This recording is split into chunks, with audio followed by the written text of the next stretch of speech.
Hi, this is Joe Mayday.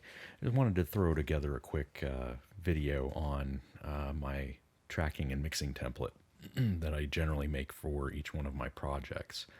And the reason I do this is so that it just can slim down some of the time that I go ahead and invest during the session, going ahead and setting up for each one of the songs that we might be tracking. And then the bonus kicker to this is it actually kind of forces you to conduct pre-production meetings so that you can go ahead and get with the band and figure out what it is that what their intent is with the project that they're working on with them. And it'll help you make these choices at the beginning as opposed to try to kind of stumbling your way through the session. You can kind of just get in, just start working, doing your takes, and banging out songs. So let's just go ahead and start out. I'm just going to do a quick overview of the template. You'll notice I've got this all color coded. It just makes it quicker for me to jump back and forth between sections, and that way I know exactly where I am in the mix. I will spend a majority of my time in the mix window in Pro Tools, but once I get going into the mix, after tracking, I'll go into the edit window, make quick edits to go ahead and pull out dead space, and then also go in and set up markers. And those markers are generally set up to the song. I don't often throw things onto the grid. That's just not how people play. And you just don't get that really cool push and pull that you often get in this flow of performance between each of the musicians in the band. And you just don't get that when you go ahead and force them to play to a click or go ahead and time align everything to a grid. It just doesn't make any sense. If you were actually to sit down and look at some of the older songs, you'll find that a majority of them are not exactly at a specific tempo. They're kind of float around a tempo. It varies from, it may vary even from verse to chorus. You may pick it up in the chorus. You may actually slow it down on a bridge. So I don't bother with that until after I've gotten what I need from my tracking sessions, and then I can go back in and mark the arrangement, or in some cases, instead of marking the arrangement, and I'll show you a few examples, I'll actually mark edit notations so I know where in a thing, if I manage to have to stop in the middle of mixing or doing some editing and have to put it off to the next day, I can remember right away without having to look at notes what it was I was trying to do. So that's just a real quick overview. Red, my color coding for this is red is percussion, drums. Orange is always bass. Guitars are always yellow, or some kind of derivative of yellow. Vocals are pink, or some kind of variation of pink for backing vocals. And then my mix bus and my master bus are both not colored. It's irrelevant. They're really just there so that I have some meters to go ahead and see how the signal flow is moving through my session. And then in between my mix bus and the master channel, I'll go ahead and put my effects, my send effects, like my plate and my home, my hall, my room, and my slap. And then after that, I will have my tape bus just before the master. And I'll do that as brown, just so I can differentiate between the mix bus and master bus and the tape bus. And that's where I'll go ahead and apply tape saturation. When I set up this session, I will go in and put in the plugins that I know I'm going to need as I go ahead and build this template. And I'll build a template for each project. It'll be different. In this case, I've built this for a metal band called Stress Fed Addiction. It's a 5-piece band, so the needs for that are going to differ from, say, a 3-piece or even a 4-piece electrified blues band. or any other kind of genres. There's just going to be it's going to be different from project to project. So I generally go ahead and make these templates during the pre-production process, during the planning phases of the actual project and the recording of the record or album or EP or single. It's all usually this kind of drives some of the questions I'll ask during pre-production. So that way I can streamline the whole session process. In this case, I always end up throwing the trim plugin on each one of these channels, mostly just as a tool to go ahead and check phase coherency between different parts, because I tend to record with the band all in the same room. And with that many mics going on and that much bleed happening into the mics, there's a tendency to have to worry about some phase issues. And that's a totally different video later on down the road here. You'll notice in the instance with these drums here, I've got Drum Leveler. It's a really good plugin, and it's kind of a combination between a compressor and a gate, and it does some really cool things for going ahead and taking care of bleed on your drum tracks. So I have that on, but I have it turned off. So when I'm doing my tracking, it has a tendency to really suck up some resources. So that way I'm not having things that may be taking away from other resources and may cause problems during the tracking session. And then I've got the reverbs that I generally go ahead and use. In this instance, I had Abbey Road plates. I use space for the halls and the room reverbs. That way they sound a little bit more natural as opposed to, say, a digital replication of that via some kind of algorithm versus an actual impulse or convolution reverb. In this case, for the slap, I've got the J37, Waves J37 plugin, which emulates a tape machine used at Abbey Road. And that's more for slap delay to go ahead and throw on for vocals or even the guitar or a snare, just so I can get things to sit a little bit better in the mix. More often than not, I will actually use the UAD Roland 201 Echo tape echo plugin. I bought that before Roland pulled the plug on the license. If you get it now, it would be called the Galaxy Echo, and it works just exactly the same as the Roland branded one. It just doesn't have any of the Roland branding on it. So that's just a quick, rough overview of the layout of this. So let's go ahead and dig down into how I've got my actual session set up. I always set up my drums according to how they're panned. So you'll notice left is left, right is right.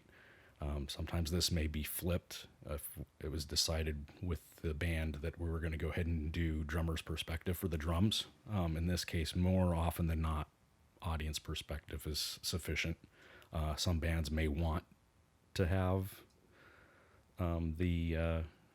have drummer perspective, especially if you've got a really hot drummer, really good drummer that you kind of want to get some really cool fills in there and make some really cool decisions with their playing. It's kind of fun to be able to do air drums with that, and it's a lot easier to do when you've got it in drummer perspective. So I've got that's how I've got my tracks for the drums laid out. Then I have buses set up for my drums. I've got an individual drum bus for the toms, the kick, the snare mics, and then I've got an overhead bus, which also includes hi-hats. With the overhead, with those two particular buses, I actually have those set for going ahead and balancing the drum kit. That way I can get my kick and snare and all my toms all set up and balanced, and then balance them with my overheads. So that way you can get a good, nice sounding drum kit, as opposed to some crazy, this doesn't make sense, auditorially weird sounding drum kit. This makes more sense. It would be more like how you hear when you're going ahead and hearing the band live.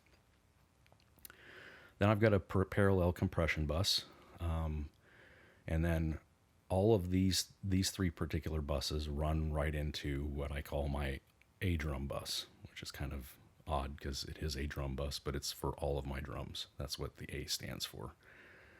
You've also noticed I have the tracks numbered, and this is more of a housekeeping thing. When I go in, I'm usually taking in a Midas M32,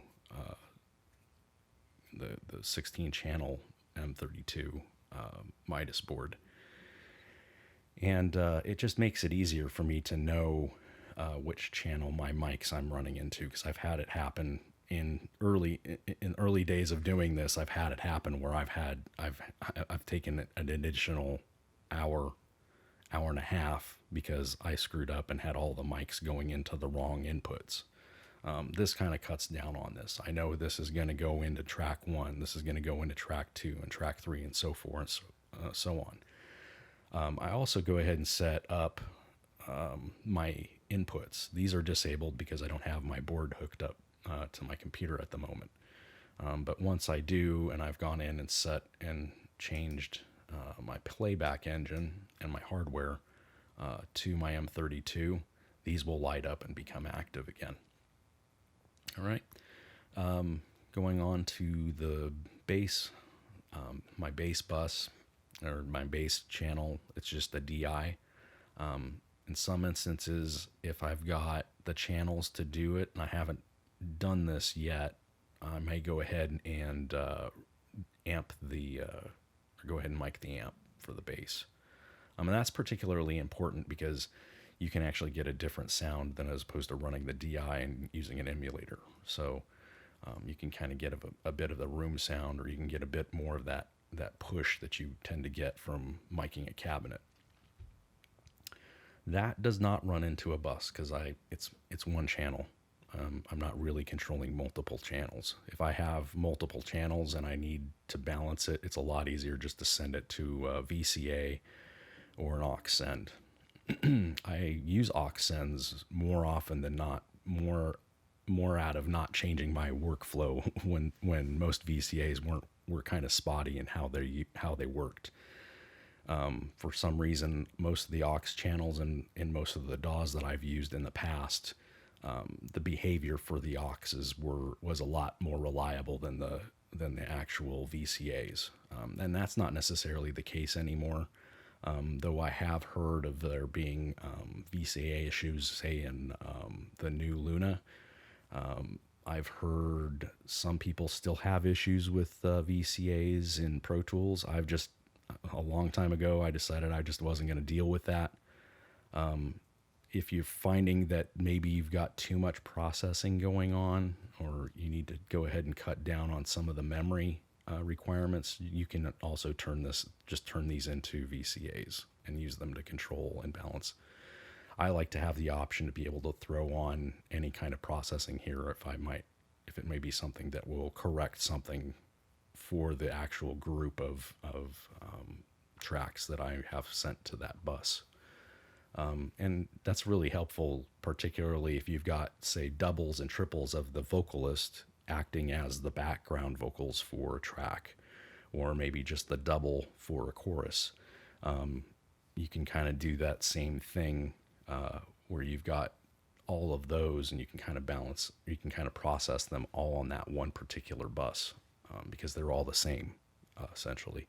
You might go in and reprocess the background vocals slightly different, just so they kind of sit different from the main vocal, and the main vocal can kind of stick out a little bit more from the backing vocals. But that's something else we can go ahead and talk about when we go ahead and get into mixing.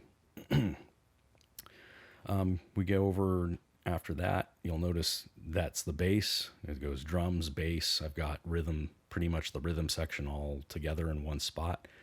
If this band, Stress Fed Addiction, had actual rhythm guitar rolls and lead guitar rolls, I would actually go ahead and use this as my rhythm guitar, which would be next to the rhythm section, and then my lead guitar DI and amp next to that. Those generally get run into my guitar bus. That way I can kind of balance these and then balance the guitars with everything else, just like the drums. Now we go on over here to the lead vocal. Now, in here, I don't have a. You'll notice all I have is the trim, and some people will want to put on may want to put on a compressor. Like I said, I'm running this into a board, so kind of a hybrid situation. I can sometimes use the processing on the board to go ahead and take care of some of the possible compression issues if you got somebody that's really dynamic, and sometimes really pitchy. You can go ahead and correct some of that at the board, and then you don't have to have that processing happening on actually in your computer. Here I've just got the lead vocal.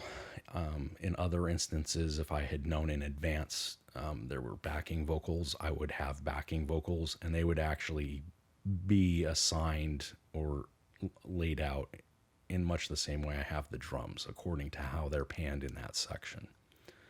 Those would then run into my Vox bus, and then all of my buses then run into my mix bus. And the reason I do this is just so I can see, where are my potential clipping issues? You might catch them at the mix bus. If you're not seeing that clip, you might be having something clip on the other channels.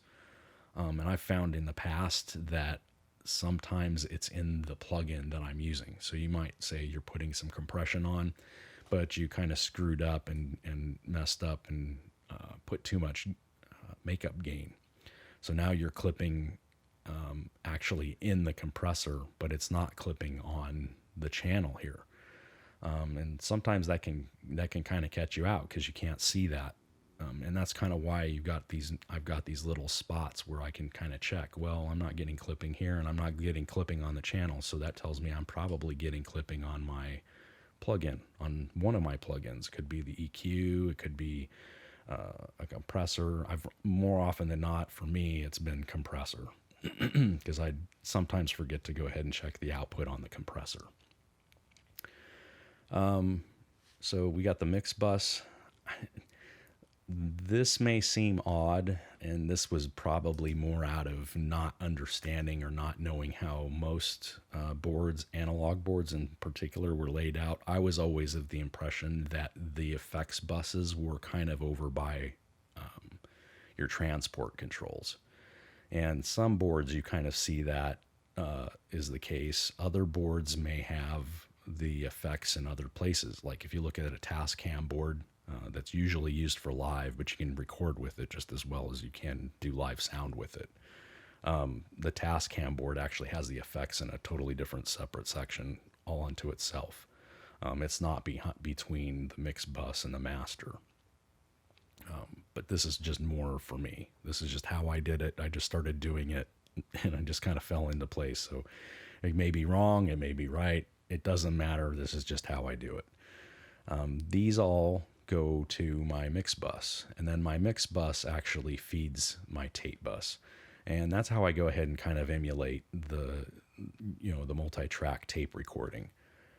I have done tape in the past. I had a 2 or 3 song project that we did to tape. It was a really time-consuming way to work. It sounds amazing. Don't get me wrong. Nothing sounds like tape. Recording to tape. Nothing sounds like it at all, but it is a very time-consuming thing. So I ended up picking up the UAD plugin for tape for Ampeg, or not the Ampeg, the Studer plugin for that.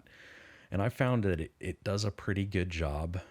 If you really push it, though, that's kind of when you'll start to notice. And when you really, really, really push it, it starts to fall apart. It's still digital, even though it's emulating an analog piece of gear, and it does a fairly decent job of it. When you press tape emulations, it can kind of fall apart, and you can kind of get some digital aliasing. At least I hear digital aliasing, not pleasant digital clips. it doesn't round things over like tape saturation can. If you push tape hard enough, you can get that nasty clipping, but it just has this tendency to just saturate things more and make it more grungy. And if you try to do that with most tape emulations, it can get pretty yucky and it doesn't sound very good versus, say, tape. So that's a big difference there. After that, everything then obviously goes to the master channel. Now, this is really nice because now I've got 1, 2, technically 3 here, because you can actually, if I had the plugin on the channel, you would be able to pop up the plugin and actually see the meter on that as well. And then 4 ways of going ahead and identifying potential problems within your signal path. So I've set myself up a means to go ahead and troubleshoot any kind of clipping issues or any kind of distortion issues that I might hear that I don't want. Sometimes I want some distortion and know how to go ahead and get that. So that's just a quick run through of this template. Let's go ahead and close this. I'll close this session and I'll pull up an actual working session so you can kind of see how my template. I'll actually see if I can't pull up. We'll pull up. This is a band that I've been working with. They're called Sui Generis. They're more of an alternative band. They're a 3-piece alternative rock band. They're really kind of unique. I've not really heard anybody like them. I'm not going to play anything. I'm just going to show you my session and how it's laid out, and how sometimes my session template actually changes when I get to the mix, because I've done some things in here that you don't see on my other template. First off, you'll notice it still follows a very similar layout. I always use the same color scheme.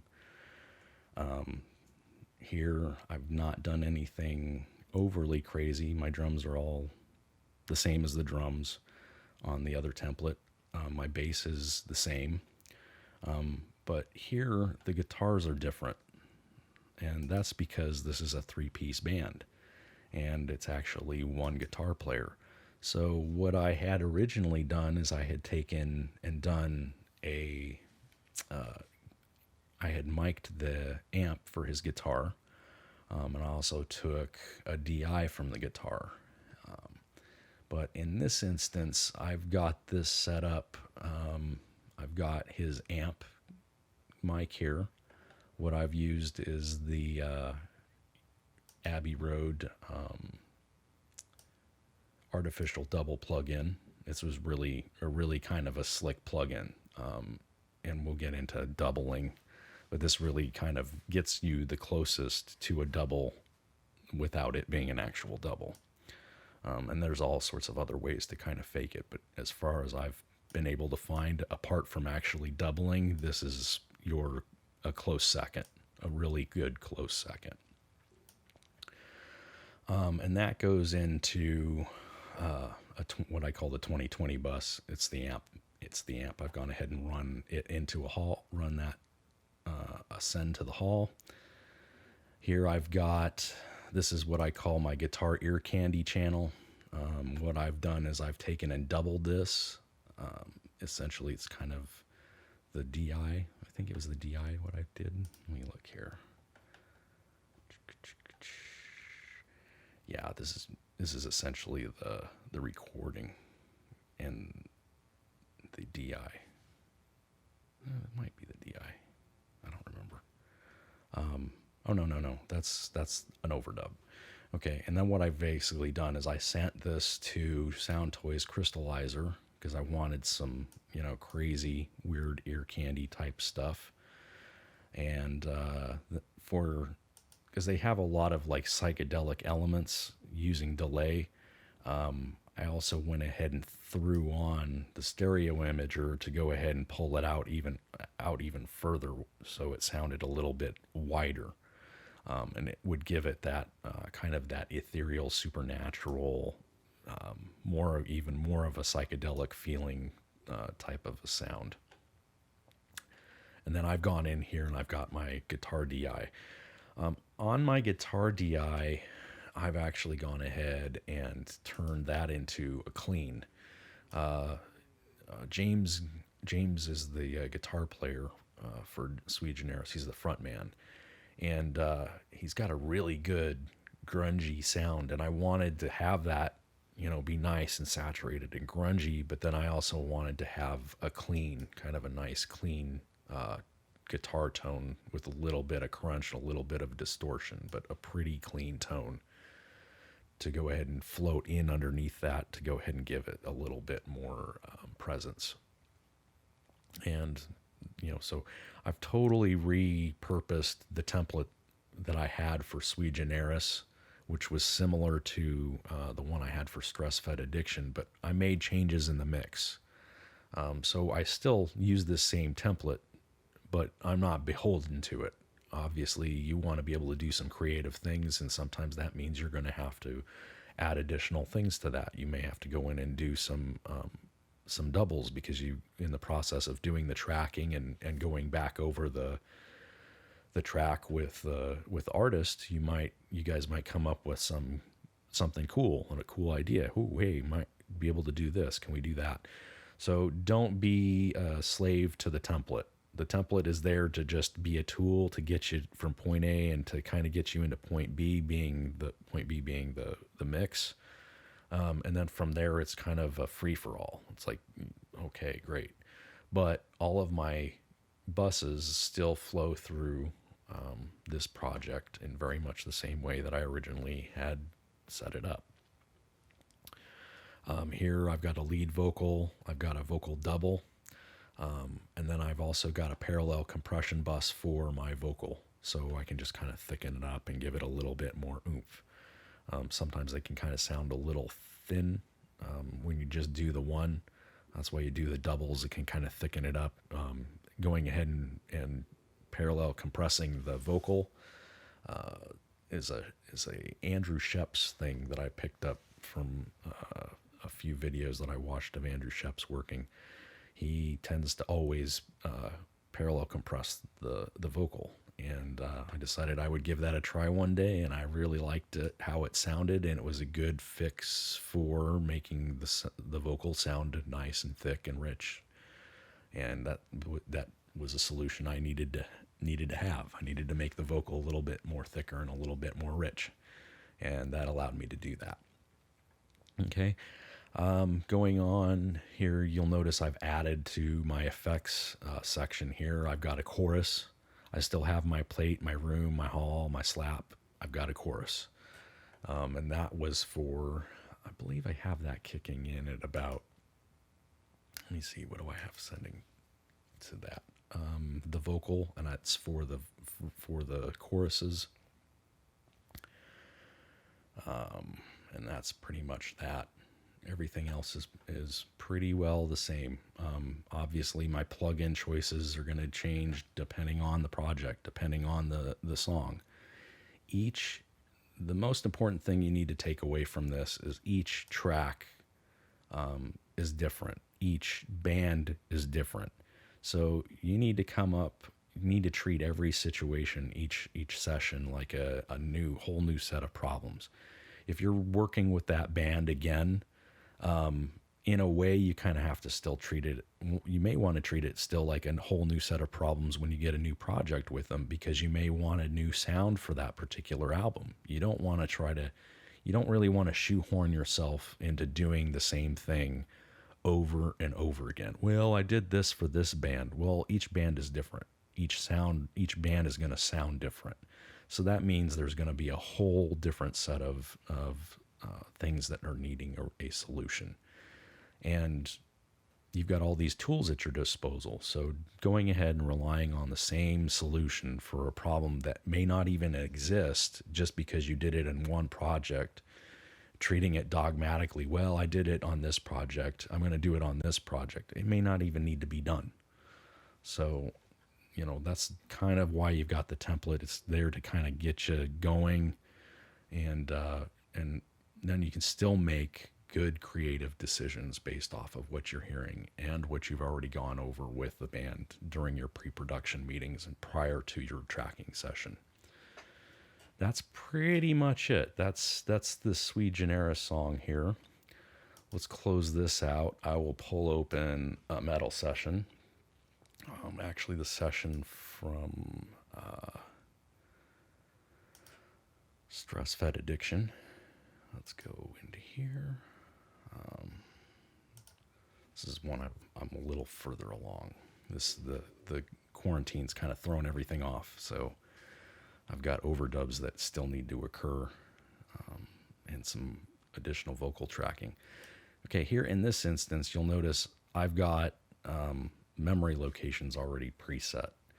I've also got some views here, and this is kind of quick, cool thing, somewhat related to this. And this is pretty awesome. If you've got Pro Tools and you, let's say the folder tracks aren't for you. Folder tracks came out well before this, or well after this session actually was done. So mostly I'm using memory locations to go ahead and get around in it. But if you have a full-size keyboard with the actual number pad, if you hit decimal point and then the number here on the side here of the memory locations, let's say 1, and then hit decimal point again, this will actually jump you to the beginning of the session here on intro. Let me do it again. There we go. So I've jumped to the intro location. Now what's kind of kick-ass about this is, well, I was doing some phase checking, and I actually had set up some views here for doing my drum phase coherency checks. So you can go ahead and punch in decimal point 100 decimal point, and it will bring up everything I need. The only things that I need to go ahead and do my phase coherency checks for these particular things. So what I'm doing here is checking the phase coherency between my kicks and my overheads and my hi-hats, because you're going to get a little bit of bleed into those too. I've got my snare, so I can check between the overheads and the snare and my hi-hats. And again, the same thing with the toms. You don't necessarily, if you've managed to get a good recording of your toms and your other drums, if you've managed to go ahead and found a way to go ahead and gate the leakage out, or got the leakage to be gated out enough that it isn't causing phase issues, that's not really a big deal. So that's just a quick tip for that. Let's go ahead and look at the mix view for this. We'll just go back to... Let's just go back to here. Go back to show all. Close that. Here again, you'll notice I did a little bit of different, something different. I wasn't quite getting the kick sound that I wanted. So what I basically did here is I took the kick, I EQ'd it one way here. And then I went in here and on the other sound, I rolled off the low end and boosted it about, this looks like about 3K. Yeah, about 2.5K, 3K, thereabouts. Just so I could get that metal kick sound. And then I can kind of dink around with it a little bit more, as opposed to taking one kick sound and doing a whole bunch of EQ moves. This way I've got my click sound. The real way you would really kind of want to do this, if you have the channels to do it, is take your kick. You'll get your internal kick mic, and you may have your external kick mic, so you can get a little bit more sub sound. Steve Albini takes like a lavalier mic and sticks it on top of the kick, runs the wire across the top of the kick shell, and actually has it hanging and pointing at the actual kick batter head. So you get the actual attack from the actual batter head. And he just kind of blends in to taste. I kind of accomplished the same thing by going ahead and taking that same kick, internal kick sound that I had, that already had a fairly decent attack. I wanted it to be a little bit more prevalent so it would cut through the mix a little bit better. So I created the clicky kick track, and then I have a kick bus here. Same thing, snare. I had the snare top and bottom. This way I could just run them all into here. Another alternative is if you're using groups, you can use groups to go ahead and do a lot of the same thing for balancing the parts. I just chose to do this because you'll notice I've done a little bit of additional processing on those particular parts or those particular buses. So there's kind of another example of adding to the template. Scrolling over here, this pretty well stayed the same. I ended up having to dump this. That's why it's muted. I didn't get a DI on the other guitar part, so really I only have two guitar parts. I have the DI for one part for Mark, and then a DI, or the actual amp, mic'd up amp for John, for their guitar parts. And then these basically run into the guitar bus. So this didn't really change any from the original template. This is Stress Fed Addiction. The template that I was actually showing you was the Stress Fed Addiction template. So this still changed a little bit, not a lot with the guitar, but I did change a lot of what I was doing with the drum to take care of a specific issue that I felt existed. Here you got the vocal bus. I forget what I did with this. I think what I ended up doing with this is I've got my Vox Parallel compression bus, but I think I went in here and actually took this and was EQing these different in much the same way that I did with that's what I did. I wanted to kind of get some stuff going on in the vocal mid-range for the vocalist and add a little bit of air, but without adding to this, turning this into a mess of mud. I really wanted to thicken up his vocals, so that's kind of what I did, and I then wanted to add just a hair bit of presence. This is another video for later, but I tend to go ahead and do cut first and then do your boosts last. So I did all of this before I did my boosts. And in this case, this is one of the reasons why I like the Air EQ by Eosis. And you can get this with the Steven Slate plugin, everything pack thing, subscription thing. I really like this EQ. It sounds great. You can go in and really add some weight to the low end. You can really go in and add some character and change a bit of the character in the top end or the air, which is kind of like your 10K, 12K and up frequencies. And it does a really nice job and sounds great. This to me is like one of my favorite EQs. In fact, you'll notice how I use it quite a bit on a lot of my parts. Here I've got Virtual Mix Rack, which I'll use in lieu of my UAD plugins for stuff that you may not always hear. I'll use my UAD plugins for things that you might hear all the time. For instance, for here I've got the vocal going. I opted to use the Bomb Factory 1176 emulation that comes with Pro Tools instead of my UAD one because I don't have enough processing to go ahead and have it running all the time. It's just a lot easier for me to use a different plugin that isn't as intense on resources. Here, this is my standard effects setup that you saw there. So nothing really changed there. And that's pretty much it. I've gone in and got all my plugins set. My Studer emulation, if you've never seen that. But that's pretty much it. It's good to have a template, but don't view it dogmatically.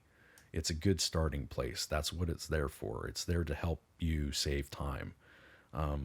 By the time you get into the mixing, you're going to just think, then you can just kind of think creatively, and kind of think of ways to solve issues that you might find as you're going through and mixing.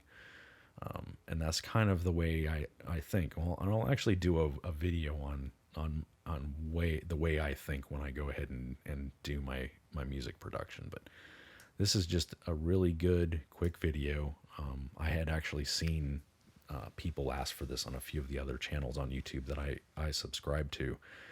And so I thought this would be kind of nice. And everybody does things differently. This is just one way of a billion different ways, and actually an infinite number of ways that you can go ahead and set these up. This just is what I've come up with that works for me. And it works well. It helps me speed up my mix process. It helps me get a good turnaround on things. Normally you hear guys taking months and months and months to go ahead and do one album, whereas I can generally get it, in most instances, current circumstances excluded, I can generally get things turned around in a fairly quick order. Once I've generally had my tracking session and any of my overdubs taken care of, and I can generally get those taken care of in the space of about 2 weeks. Let's say I've got a 3-song EP or 4-song EP. I can actually get that kind of a project turned around quickly just because I used the template. That way, I've used the template. During the tracking, I ensured that my gain staging of my preamps allows me to keep a fairly even all faders at 0 type of mix situation, so that way that kind of speeds up balancing things. In this case, you notice I've got actually stuff pushed up pretty loud and other things kind of turned down. And that happens, especially if you're in the same room with everybody. You can't really kind of hear the balance very well, but you can still hear everything. That's kind of what's important to me. So that's pretty much it. That's all there is to it. It's really cut and dry. I'd really encourage you to find ways to go ahead and streamline your work process. There is no reason why you need to be taking forever during a tracking session, especially when you've got musicians chomping at the bit to get things done. One, they're paying you for your time, so that costs them money. And 2, no one wants to sit around on their hands waiting for you to go ahead and get things done. The other thing I didn't talk about. Let's go in here and I'll pull up the playlists. These are all the takes. What's awesome about this in Pro Tools, if you don't already do this, when you have your template and when you go do your recording, if you go in here, under normal circumstances, for some reason I think this template's kind of cacked up. If you just hit all on your groups, which is the default, it'll select all the clips, and generally you can kind of go ahead and pull them down to this blank spot over here, and it will create a new part of your playlist. So that in and of itself will speed up your tracking session as well. So that's pretty much it. That's my template. That's how I use my template.